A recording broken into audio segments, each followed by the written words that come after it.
जय हिंद। आज की इस वीडियो में हम खान सर की पॉकेट जीके के प्राचीन इतिहास का 20वां टॉपिक गुप्त साम्राज्य को वन लाइनर की फॉर्म में पूरे के पूरे गुप्त साम्राज्य को हम डिस्कस करेंगे। वीडियो आपके लिए किसी भी एग्ज़ाम की तैयारी कर रहे हैं, खान सर की पॉकेट जीके आपके लिए बहुत ही ज़्यादा हेल्पफुल होने वाली है। ठीक है, तो चलिए शुरू करते हैं। पॉकेट जीके टॉपिक हमारा क्या रहेगा? गुप्त साम्राज्य। कौन सा टॉपिक है खान सर की पॉकेट जीके का? ये 20वां टॉपिक है। तुम्हारा पहला क्वेश्चन है, मौर्य साम्राज्य के पतन के बाद भारत के 3 कोनों में किन नए राजवंशों का उदय हुआ? तो पहला, मध्य प्रदेश के पश्चिम भाग में नागशक्ति वंश, दक्कन में वाकाटक वंश तथा पूर्वी भारत में गुप्त वंश का उदय हुआ। नेक्स्ट है, गुप्त काल में अटविक क्षेत्र वर्तमान का कौन सा इलाका है? मध्य प्रदेश का पूर्वोत्तर और उत्तर दक्षिण का दक्षिणी पूर्वी भाग है अटविक। नेक्स्ट है, वनों की अधिकता के कारण अटविक क्षेत्र को क्या कहा जाता था? अटवी या वन साम्राज्य कहा जाता था। नेक्स्ट है, गुप्त वंश का उदय 3री शताब्दी के अंत में कहाँ हुआ था? प्रयाग के निकट कौशाम्बी में इसका उदय हुआ था। ठीक है, आगे चलते हैं। नेक्स्ट है, गुप्त वंश का आरंभिक राज्य उत्तर प्रदेश और बिहार में होने का मुख्य साक्ष्य क्या है? तो आरंभिक गुप्त मुद्राएं और अभिलेख मुख्यतः उत्तर प्रदेश से मिलना, ये जो है यहाँ के प्रारंभिक राज्य होने के मुख्य साक्ष्य हैं। नेक्स्ट है, गुप्त लोग संभवतः किनके सामंत थे? तो ये जो है कुषाणों के सामंत थे। नेक्स्ट है, गुप्त वंश का संस्थापक कौन था? तो गुप्त वंश का संस्थापक श्रीगुप्त था, जिसका समयकाल 240 ईस्वी से 280 ईस्वी तक था। नेक्स्ट है, श्रीगुप्त ने कौन सी उपाधि धारण की थी? तो उसने महाराजा की उपाधि धारण की थी। किसने? श्रीगुप्त ने। नेक्स्ट है, चीनी यात्री इत्सिंग के अनुसार पाटलिपुत्र में मंदिर का निर्माण किसने करवाया था? तो श्रीगुप्त ने जो है पाटलिपुत्र में मंदिर का निर्माण करवाया था। नेक्स्ट है, श्रीगुप्त का उत्तराधिकारी कौन हुआ? घटोत्कच, जो कि 280 ईस्वी से 319 ईस्वी तक रहा। नेक्स्ट है, गुप्त वंश का वास्तविक संस्थापक किसे माना जाता है? तो चंद्रगुप्त प्रथम को गुप्त वंश का वास्तविक संस्थापक माना जाता है। नेक्स्ट है, चंद्रगुप्त प्रथम ने कौन सी उपाधि धारण की? तो किसकी? महाराजा धीराज की उपाधि धारण की। नेक्स्ट है, चंद्रगुप्त प्रथम का विवाह किस लिच्छवी राजकुमारी से हुआ था? तो कुमार देवी से हुआ था। नेक्स्ट है, इतिहास में गुप्त संवत 319 से 320 ईस्वी चलाने का श्रेय किसे दिया जाता है? तो गुप्त संवत का श्रेय दिया जाता है चंद्रगुप्त प्रथम को। नेक्स्ट है, सबसे पहले चांदी की मुद्राएं और राजा रानी प्रकार के सिक्के किसने चलाए थे? तो चंद्रगुप्त प्रथम ने चलाए थे। चंद्रगुप्त प्रथम के बाद गुप्त वंश का शासक कौन बना? तो समुद्रगुप्त बना, जो 335 ईस्वी से 375 ईस्वी तक रहा। नेक्स्ट है, गुप्त वंश का सबसे महान साम्राज्यवादी और आक्रमणकारी शासक कौन था? तो वो था समुद्रगुप्त। नेक्स्ट है, समुद्रगुप्त ने उत्तर भारत आर्यव्रत के कितने शासकों को पराजित किया? तो उसने 9 शासकों को पराजित किया। नेक्स्ट है, समुद्रगुप्त ने दक्षिणापथ के कितने शासकों को पराजित किया?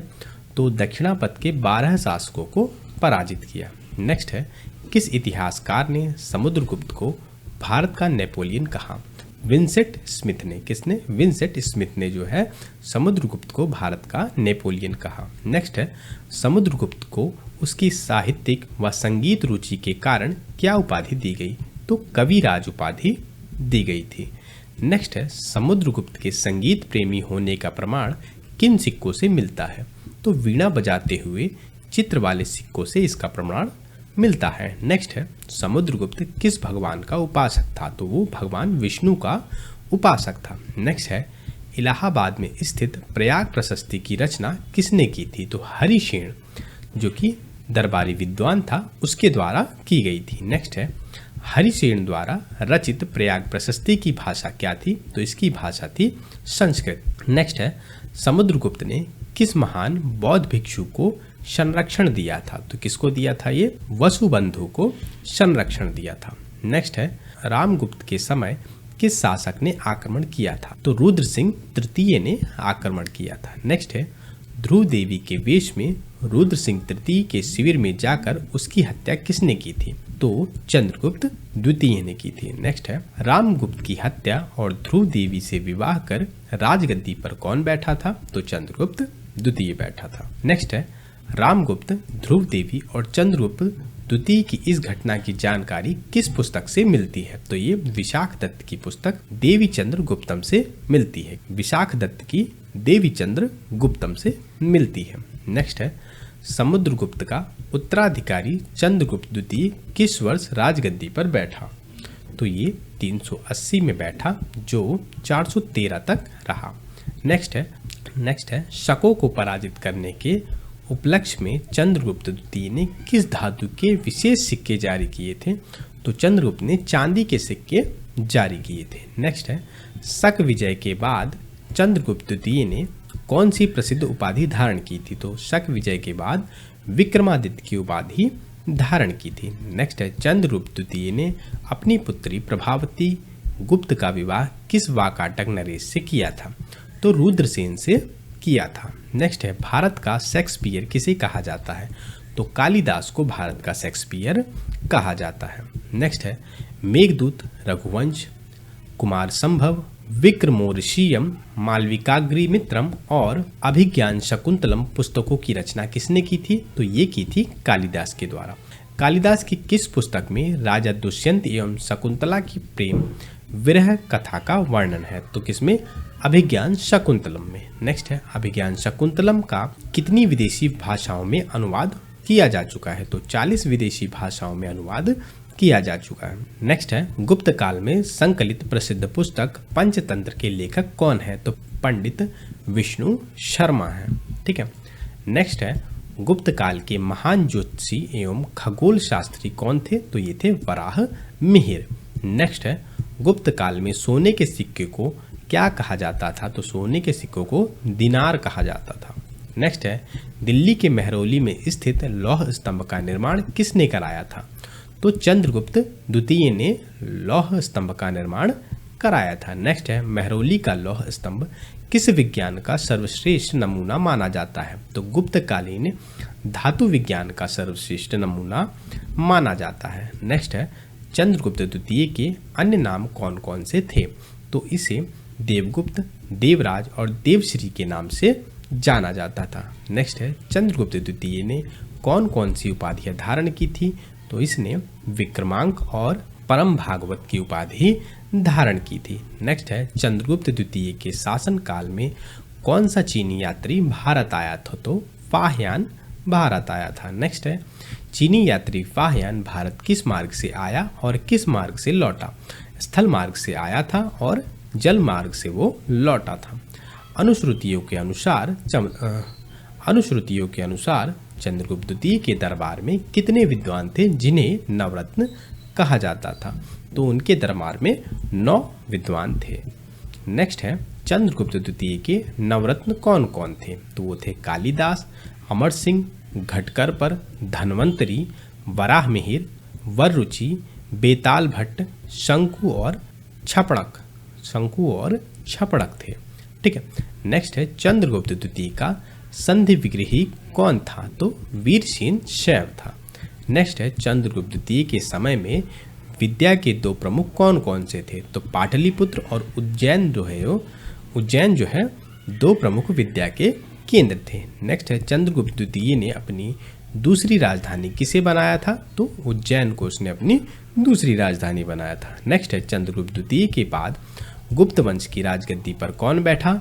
तो कुमारगुप्त महेंद्रादित्य, जो कि कब से 415 से 454 ईस्वी तक बैठा था। नेक्स्ट है, कुमारगुप्त के शासन की प्रथम तिथि 415 ईस्वी से किस अभिलेख से ज्ञात होती है?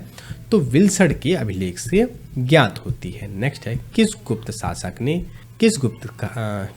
शासक के सर्वाधिक अभिलेख मिलते हैं? तो कुमारगुप्त के सबसे ज़्यादा अभिलेख मिलते हैं। नेक्स्ट है, कुमारगुप्त की विशेष शैली की मुद्रा कौन सी थी? तो ये मयूर मुद्रा शैली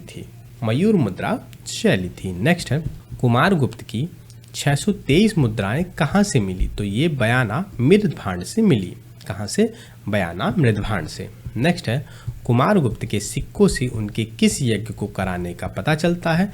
तो ये अश्वमेघ यज्ञ कराने का पता चलता है। नेक्स्ट है, प्रसिद्ध नालंदा विश्वविद्यालय की स्थापना किसने की थी? तो ये नालंदा विश्वविद्यालय की स्थापना की थी किसने? कुमारगुप्त ने। ठीक है। नेक्स्ट है, नालंदा विश्वविद्यालय को और किस नाम से जाना जाता है? तो इसे ऑक्सफोर्ड ऑफ महायान बौद्ध के नाम से जाना जाता है। नेक्स्ट है, कुमारगुप्त ने कौन कौन सी उपाधियां धारण की थी? तो इसने महेंद्रादित्य और श्री महेंद्र तथा अश्वमेघ महेंद्र को जो है अश्वमेघ महेंद्र उपाधियां धारण की थी। नेक्स्ट है, किस अभिलेख से जानकारी मिलती है कि कुमारगुप्त के समय पुष्यमित्रों का आक्रमण हुआ? तो ये स्कंदगुप्त के भीतरी अभिलेख से ये जानकारी मिलती है। नेक्स्ट है, पुष्यमित्र के आक्रमण से निपटने के लिए कुमारगुप्त ने किसे भेजा था? तो अपने पुत्र स्कंदगुप्त को भेजा था। किसे? स्कंदगुप्त को भेजा था।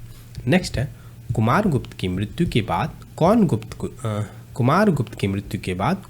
गुप्त वंश का शासक बना? तो ये बना स्कंदगुप्त, जो रहा 415 ईस्वी से 467 ईस्वी तक। नेक्स्ट है, स्कंदगुप्त की गद्दी पर बैठते ही किस विदेशी आक्रमण का सामना करना पड़ा? तो स्कंदगुप्त को गद्दी पर बैठते ही हुणों के आक्रमण का सामना करना पड़ा। नेक्स्ट है, स्कंदगुप्त के समय हुणों के आक्रमण की जानकारी किस अभिलेख से मिलती है? तो ये जूनागढ़ अभिलेख से मिलती है हुणों के आक्रमण की जानकारी। नेक्स्ट है, जूनागढ़ अभिलेख में हुणों को क्या कहा गया है? तो जूनागढ़ अभिलेख में हुणों को मलेच्छ कहा गया है। क्या कहा गया है? मलेच्छ कहा गया है। नेक्स्ट है, गिरनार पर्वत पर स्थित सुदर्शन झील का पुनर्निर्माण किसने कराया था? तो स्कंदगुप्त ने इसका पुनर्निर्माण कराया था। नेक्स्ट है, चंद्रगुप्त ने सुदर्शन झील के पुनर्निर्माण का कार्य किसे सौंपा था? तो गवर्नर पर्णदत्त के पुत्र चक्रपालित को सौंपा था। नेक्स्ट है, सुदर्शन झील के किनारे विष्णु मंदिर का निर्माण किसने कराया था? तो चक्रपालित ने कराया था। नेक्स्ट है, किस अभिलेख में स्कंदगुप्त की उपाधि शक्रादित्य मिलती है? तो कहोम अभिलेख में ये उपाधि मिलती है। नेक्स्ट है, स्कंदगुप्त के शासनकाल में हुणों का आक्रमण किस वर्ष शुरू हुआ? तो 458 ईस्वी में शुरू हुआ। नेक्स्ट है, हुणों का महत्वपूर्ण शासक कौन था? तो ये था तोरमाण। कौन था? तोरमाण जो है हुणों का महत्वपूर्ण शासक था। नेक्स्ट है, गुप्त वंश का अंतिम शासक कौन था? तो ये विष्णुगुप्त जो है गुप्त वंश का अंतिम शासक था। नेक्स्ट है, चीनी यात्री